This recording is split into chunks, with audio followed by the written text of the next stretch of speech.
Begin with the search for a 34-year-old Great Falls woman. According to law enforcement, Amy Elaine Harding, also known as Amy Perman, was last seen leaving her home at 343 Flood Road. Authorities say she fled her home heading towards the Missouri River around 8:30 Sunday night. MTN's Jennifer Hausman has been following this story throughout the day. She joined us now live with the latest from the Search Command Post.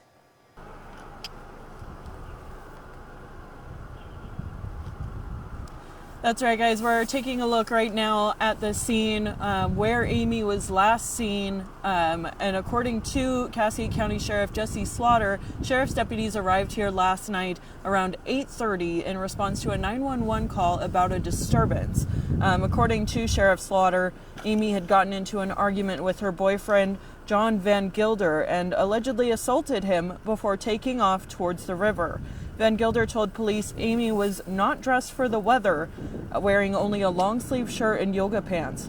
The sheriff's deputies, detectives, continued their search throughout the day Monday, including assistance from Great Falls Police, Malmstrom, rural fire departments, Great Falls Fire Rescue, and the Salvation Army Sally 1.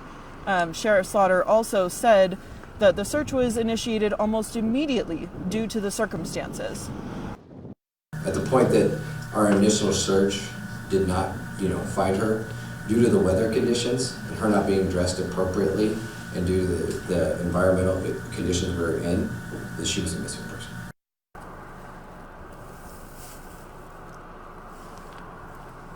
We also spoke with the sheriff and asked him for clarification on what is taken into consideration for someone to be considered missing, and he responded by letting us know that there isn't a specific set of criteria, that it is based off of a case-by-case scenario, and the circumstances last night led him to believe that there was a possibility that she was missing, and so he took action from that point because of those circumstances. So instead of considering a specific time frame before considering someone missing.